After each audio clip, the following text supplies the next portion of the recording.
Graça e paz, eu sou a pastora Dircileia, Igreja Metodista em Vila Paulistana. E mais uma quinta-feira, aprendendo um pouquinho sobre a novela Gênesis, o que o Senhor tem para falar para nós dos episódios desta semana. Muito bem, estamos falando de um período difícil para Abrão, para Sarai e para todos os seus. Eles foram para o Egito e lá no Egito, de certa forma, não conseguiram sair. Já fazem 2 anos que eles estão no Egito e nesses 2 anos eles estão passando por situações complexas, não é? Aí a gente percebe o quê? Em primeiro lugar, o faraó ele se encanta por Sarai e ele quer Sarai como esposa. Por quê? Porque Abrão, ouvindo a conversa de alguém, diz que se ele disser que ela é esposa dele, ele pode matá-lo para poder ficar com ela e ser sua esposa. Mas na realidade, ele diz uma verdade para o faraó. A Sarai é sua irmã. E realmente é, a gente lembra da história, já diz isso daí. E aí a gente percebe uma coisa importante. Primeiro, Deus mandou Abrão ir para o Egito? Deus fala com Abrão, Deus mostra a terra que ele vai ficar e praticamente de maneira nenhuma Deus fala, sai daí e vai para o Egito.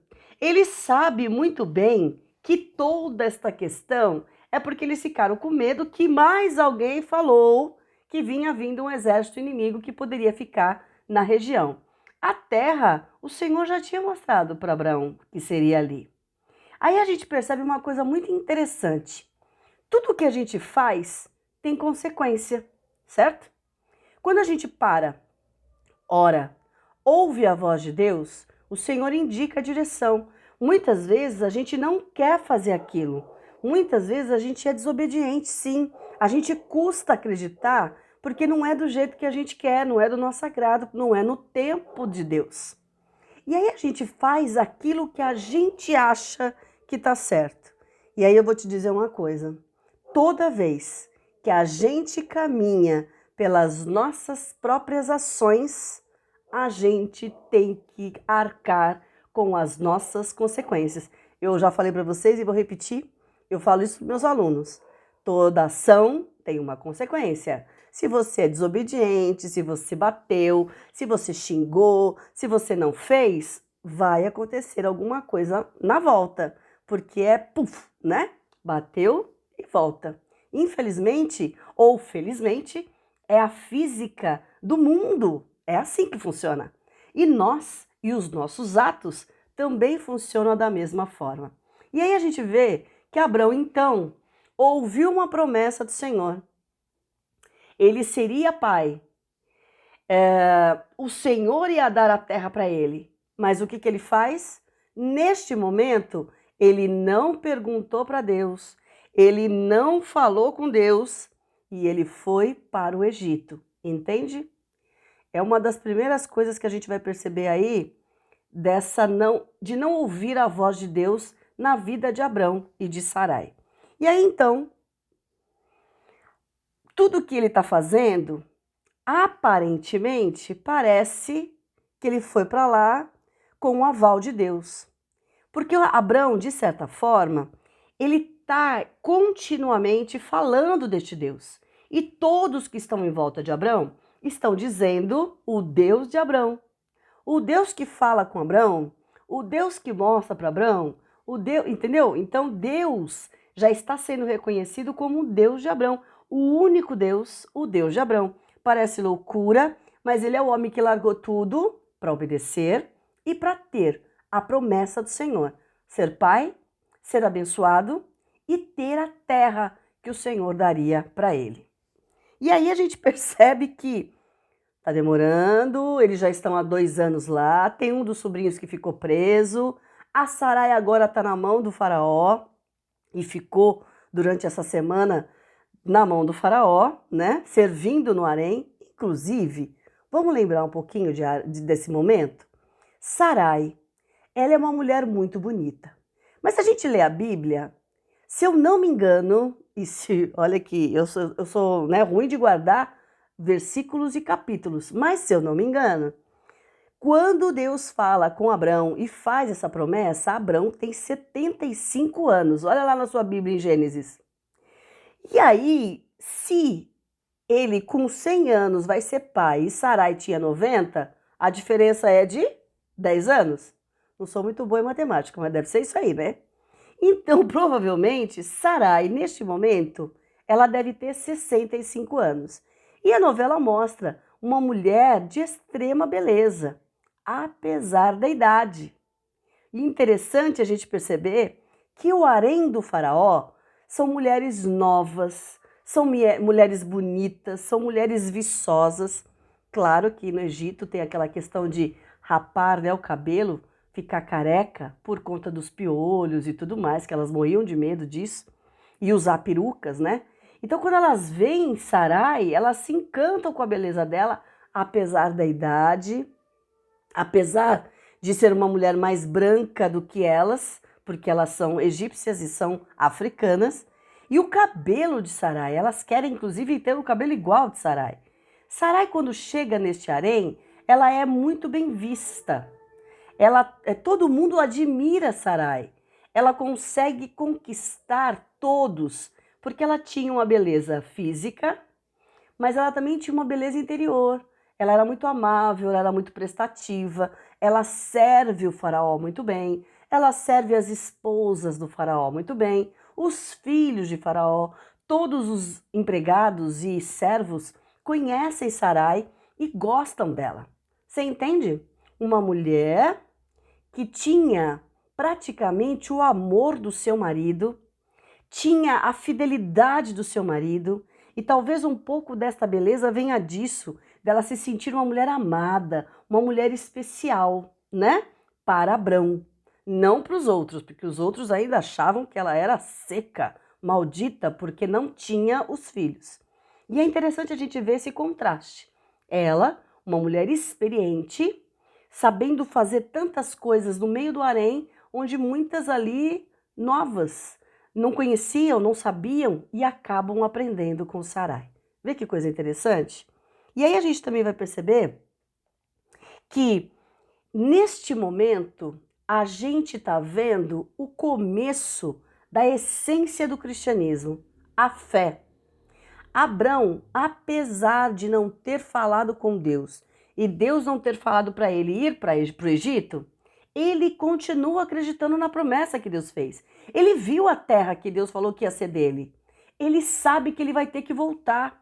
Mas como fazer para tirar Sarai dali, o sobrinho dali? Como fazer para não morrer e para ninguém morrer? E aí a gente percebe então que essa é a essência do cristianismo. Por isso, Abrão é o pai da fé e o nosso pai espiritual, vamos dizer assim, né? Nessa sequência. Por quê? Viver pela fé é isso. Continuar acreditando, longe de aparências, não porque eu estou vendo alguma coisa, longe de religiões, longe das coisas que são deste mundo. Eu acredito num Deus que fez a promessa. Eu vou esperar no Deus que fez a promessa. E se preciso for, acho que se você assistiu as novelas, os tempos, quando ele vê que ele vai perder Sarai de vez, porque o faraó quer casar com ela, ele se humilha, ele faz jejum e ele vai buscar a presença de Deus. E neste momento, Deus praticamente está confirmando com ele: você é meu. Eu não mandei você ir para aí. Eu falei que eu ia dar. Eu falei que eu ia fazer. Mas, pela sua ação, você está colhendo a sua consequência, filho. Volta. Não sai da minha presença. E ele vai ter que voltar.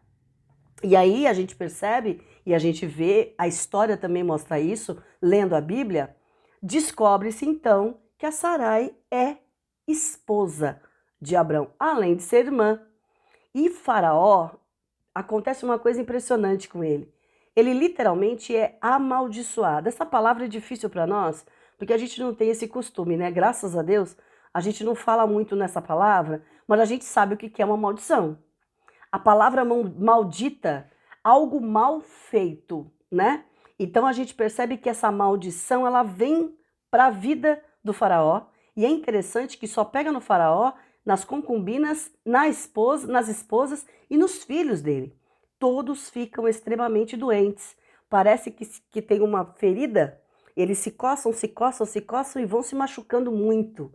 Isso é uma maldição. E ele, como acredita em vários deuses, ele diz: o que eu fiz para os deuses? Por que os deuses estão com raiva de mim?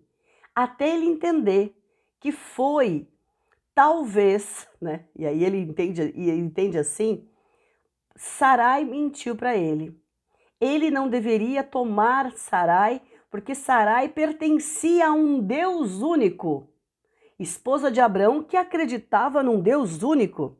E ele, quando percebe isso, ele fica extremamente nervoso, irritado, chama Abraão, fala: pega Sarai, eu vou te dar todo que tiver de riquezas perto de mim, gado, vá embora com toda a sua família, com tudo que você tem e mais essas coisas para aplacar a ira do seu Deus. Porque ele percebeu o quê? O seu Deus é mais poderoso do que os meus deuses. E nessa hora, então, ele libera. Vai embora daqui. Por que você não me disse antes que ela era sua esposa? E o Abraão fala, né? Se eu ia me matar para pegar ela, né? E aí o que aconteceu foi tudo isso daí. E aí a gente percebe que toda essa história vai mostrando o quanto Deus, apesar da gente, e hoje a gente puxa para nós, apesar da gente fazer as coisas quando a gente acha que tá certo, sabe? Deus fala assim, ó, segue assim, faz assim, vai por aqui. Aí você fala assim, não, mas se eu fizer assim, eu vou ajudar Deus? Não, mas se eu caminhar desse jeito, talvez, né, seja o caminho que Deus tenha. Não, mas pode ser que assim também. Ouça a voz de Deus. Toda vez que a gente desvia para um lado ou para o outro, faz de um jeito nosso ou um jeito do, né, que a gente acha que está certo, que a gente está no caminho certo, que a gente está obedecendo a voz de Deus, muitas vezes não é. E aí a gente tem consequências. Sabe aquele lance que você fala, mas nunca não está dando certo. Ah, mas o Senhor prometeu, mas não é isso? Ó, ouça, conheça e reconheça a voz do seu pastor e busca a sua presença.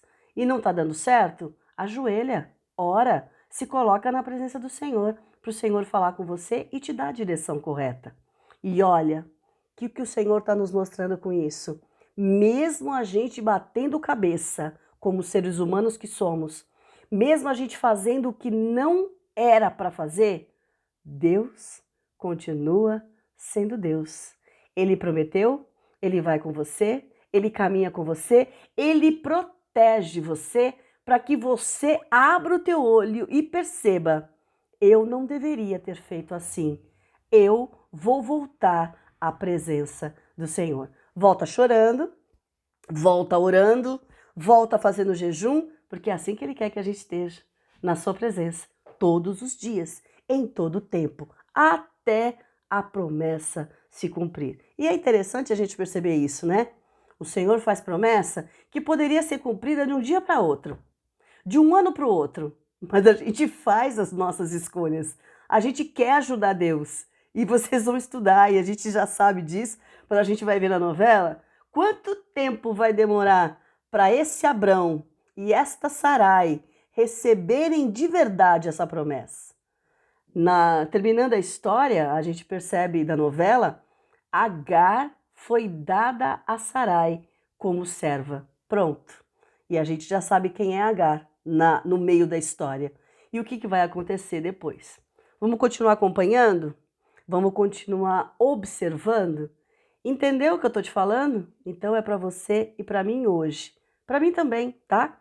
Nós recebemos uma promessa do Senhor. Para de querer fazer do seu jeito. Eu vou ajudar Deus. Não ajuda Deus, não. Você vai atrapalhar. Senhor, que diminua eu para que tu cresças sempre mais. Para, ouve, espera para que o Senhor se manifeste no tempo dele e te dê a bênção do jeito que ele falou. Sem uma vírgula, ou um ponto, ou um talvez, ou um mais. Deus é Deus e nos ama sobremaneira. Senhor, muito obrigado por este momento, por este estudo, por esta palavra que é verdadeira nas nossas vidas. continua nos ensinando. E, por favor, Espírito Santo, nos ensina a esperar, a descansar e continuar olhando para Ti. Que os nossos pés, que os nossos passos, que a nossa mente não desvie nem para um lado, nem para o outro, nem para a direita, nem para a esquerda, nem para cima, nem para baixo, que a gente continue dentro da Tua promessa, debaixo da Tua graça, fazendo a Tua vontade, que é boa, perfeita e agradável. Abençoe a nossa família, esses dias que estamos vivendo e queremos continuar contigo, em nome de Jesus. Amém. E a bênção do Deus Pai, Deus Filho, Deus Espírito Santo te abençoe, te guarde, te faça ouvir, obedecer, esperar, crer na promessa, ser renovada em sua fé, esperança. Receba a sua graça e a sua maravilhosa paz hoje e sempre. Amém. Glória a Deus. Deus te abençoe. Uma boa semana e a gente se vê semana que vem. Continua assistindo Gênesis e a gente se vê. Tchau, boa semana.